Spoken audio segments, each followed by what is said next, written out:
Hola programador, hola programadora, bienvenidos a la Cueva del Insecto. El día de hoy vamos a estar hablando acerca de patrones de diseño creacionales, pero especialmente de aquellos que ya revisamos en videos anteriores, porque en realidad quiero hablar de cuándo realmente son necesarios, problemas que plantean y mi experiencia personal con su uso. Vamos a hablar del primero, y quizá el más polémico porque muchos lo consideran un antipatrón, y estoy hablando del patrón Singleton. No voy a profundizar demasiado en el tema, pero quiero más adelante en realidad hablar acerca de algunos detalles a tener en cuenta. Singleton nos permite tener o garantizar tener en memoria siempre solo una instancia de un objeto. Pero Singleton también nos permite controlar no solamente tener una instancia, sino que podemos tener muchas instancias o varias instancias según lo requieramos. Si necesitamos tener simplemente un límite de 1, 2 o 3 instancias de ese objeto, lo podemos controlar mediante un Singleton multi-instancia. No es muy común en realidad ver Singleton multi-instancia, pero lo tiro para que alguno que esté interesado pueda aplicar su propio sabor para aplicar esta receta y obtener su propio producto. Singleton no es un patrón de diseño que yo recomiende, especialmente para aquellos que trabajamos con lenguajes de alto nivel. Pero bueno, primero voy a hablar de las ventajas. Las ventajas que nos puede dar utilizar Singleton son todas aquellas que podemos imaginar de tener una única instancia de un objeto en memoria. Desde economizar recursos, aunque esto no es del todo cierto en aquellos lenguajes que utilizan Garbage Collector, o por ejemplo asegurar que un objeto solo gobierne el tráfico de los datos entre componentes, por ejemplo. De vuelta, no es algo que recomiende, pero bueno, es una posibilidad. Y acá es donde entramos en las contras, porque las contras me parece que son mucho más importantes. Para empezar, vulnera el principio de responsabilidad única y aumenta el acoplamiento, porque estamos atados a cómo está implementado y cualquier cambio amenaza con derrumbar nuestro programa y en realidad lo va a hacer.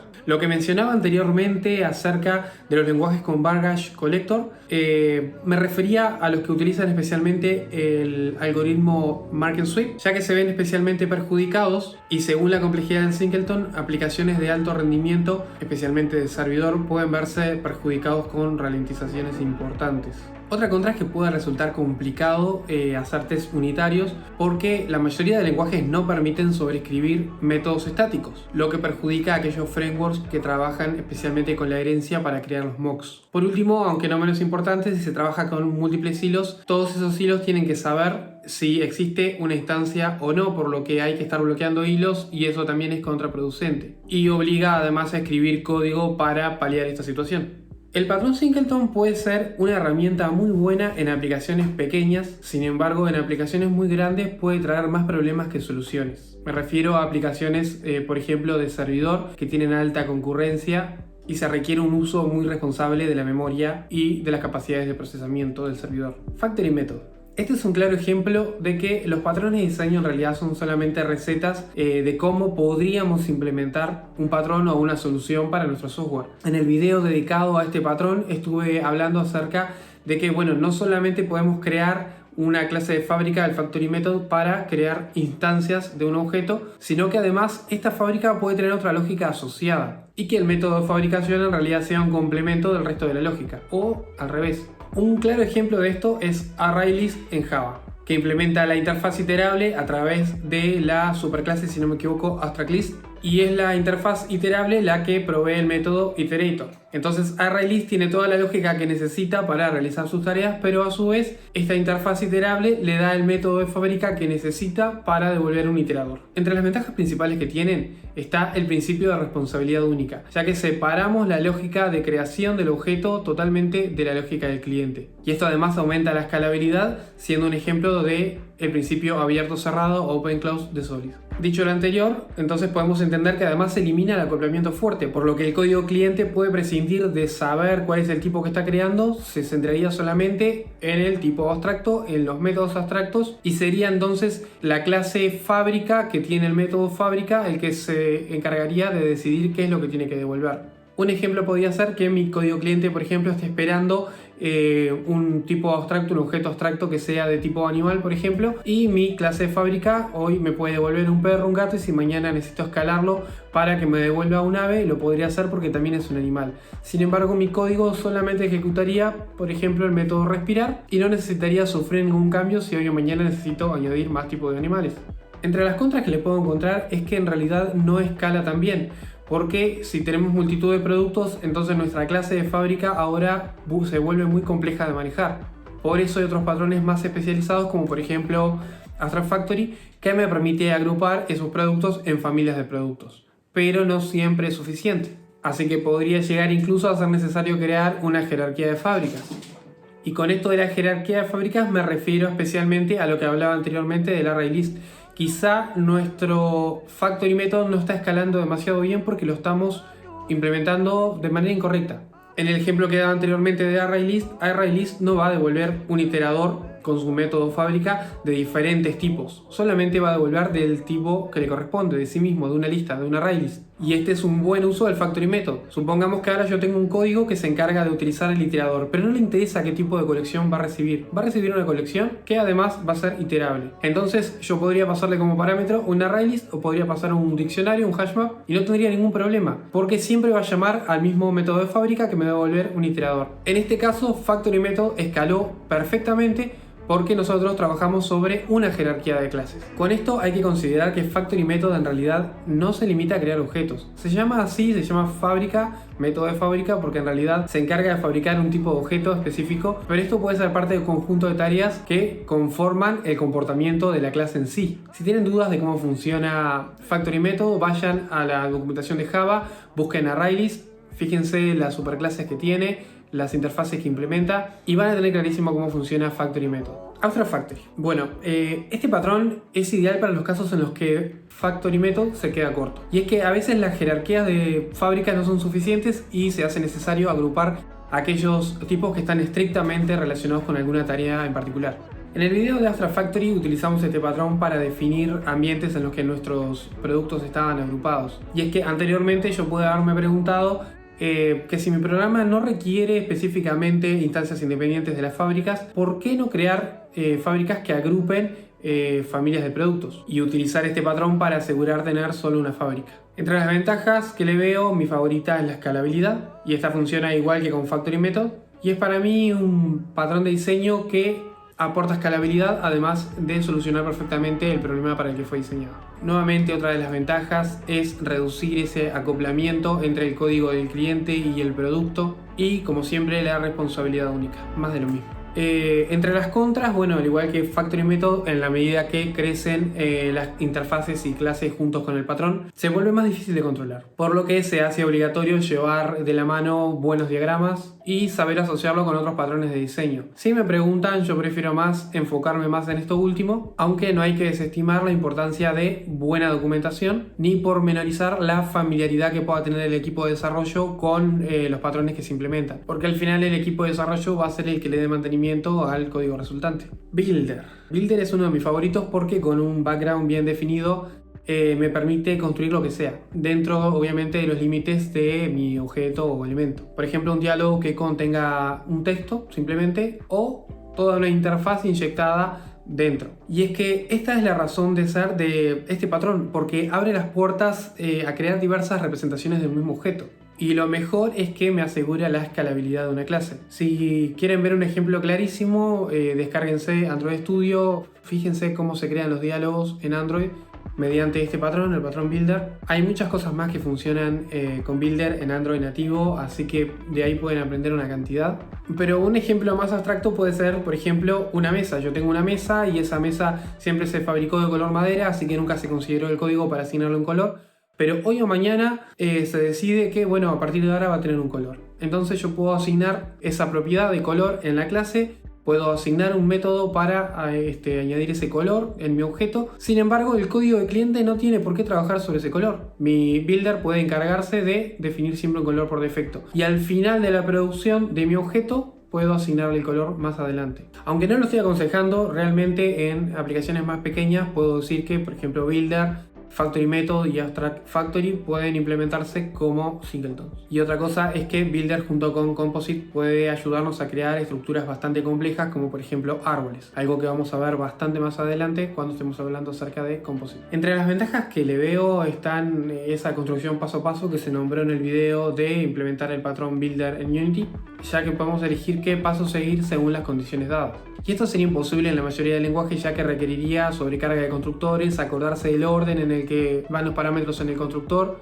Y hay pocos lenguajes que provean esa flexibilidad en el constructor, como pueden ser JavaScript o Dart. Pero eso no quita que Builder le suma un extra de sabor a esos lenguajes también, ojo. Pero Java y C# lo van a requerir sí o sí. Otra cosa que me sigue gustando de estos patrones de diseño, a excepción del singleton, es la responsabilidad única, ya que le quitan al código cliente la responsabilidad o la mayor parte de la responsabilidad de la creación de las instancias. Entre las contras, bueno, está lo mismo que en los anteriores. Se vuelve cada vez más complejo en la medida que queremos escalar porque tenemos más objetos para construir. El código cliente se ve beneficiado al tener código más limpio y declarativo, pero en realidad el background tiene más dependencias que, aún manteniendo el acoplamiento débil, llegan a hacer temblar la cohesión de un sistema. Sigo en estos casos recomendando apoyarse de documentación adyacente y patrones estructurales que simplifiquen la complejidad que pueda representar. Igual, sin duda, sigue siendo de mis patrones creacionales el favorito.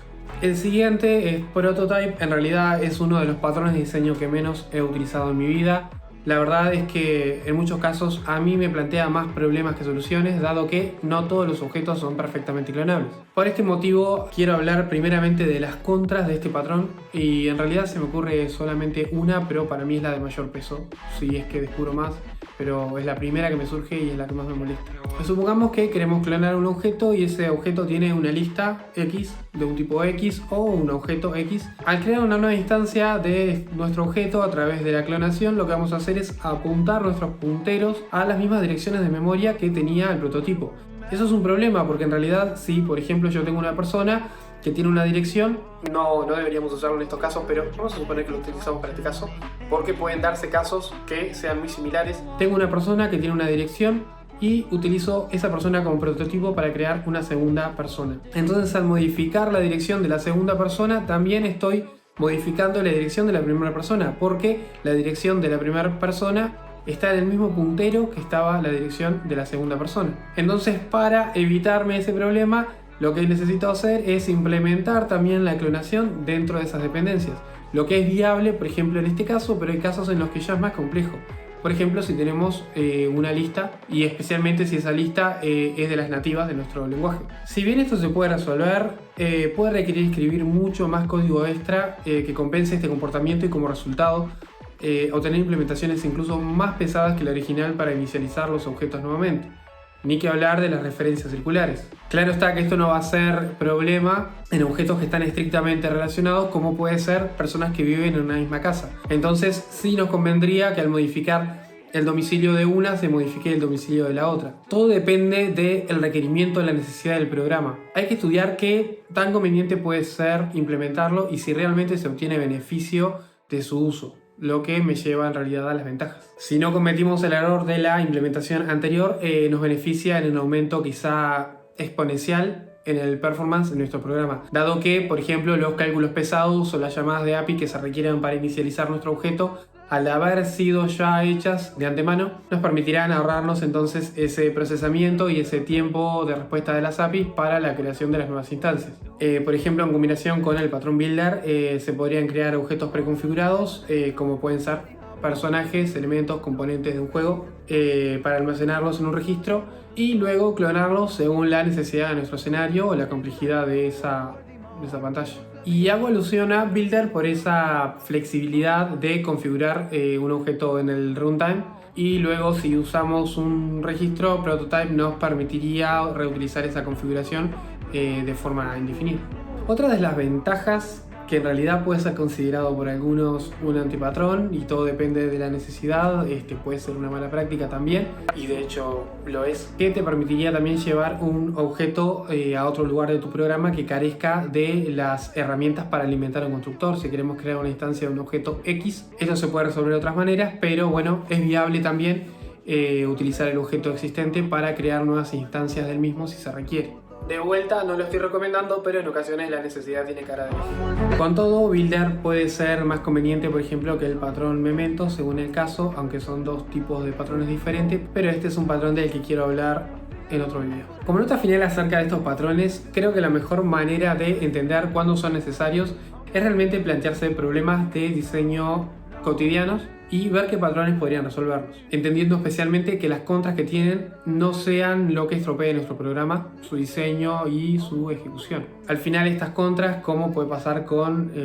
las advertencias de los IDE cuando estamos programando, muchas veces se pueden pasar por alto, pero en ocasiones el resultado puede ser muy grave y resultar en pérdidas millonarias, por ejemplo, en un software bancario, por ejemplo. Así que a tratarlos con cuidado. En cuanto al trabajo en equipo, es prioridad que el equipo entienda el concepto del patrón de diseño en sí, porque en la medida en la que crece el volumen de clases, un integrante que no conozca el patrón de diseño podría romper el esquema y añadir en realidad mucho más acoplamiento o reducir la cohesión con mucha facilidad, además del tiempo que le conllevaría entender el código para poder trabajar en él. Recuerden que los patrones de diseño no son para que el código se vea más lindo. Estos intentan reducir en la mayoría de los casos el acoplamiento y aumentar la cohesión, hacer un código más mantenible en el tiempo y más escalable y hasta en ocasiones más eficiente. En mi experiencia personal, por ejemplo, recientemente me dieron un proyecto para ampliar, para mejorar o hacerle cambios,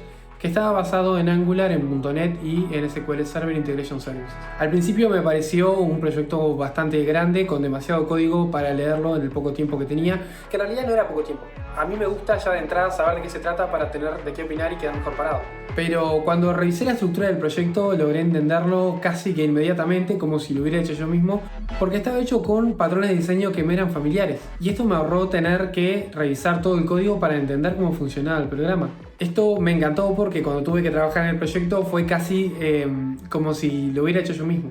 Y esto me redujo considerablemente el tiempo de desarrollo y me hizo sentir competente y complacido de poder estar a la altura.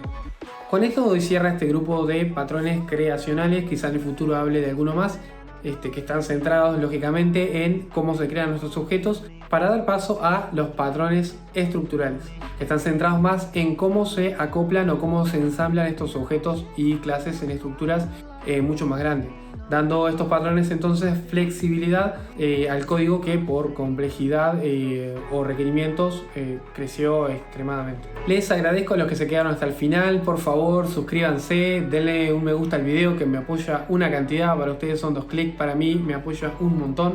Estamos bastante cerca dentro de lo que se puede de los 200 suscriptores y para el poco tiempo que tiene el canal me pone muy contento. Muchas gracias y nos vemos la semana que viene.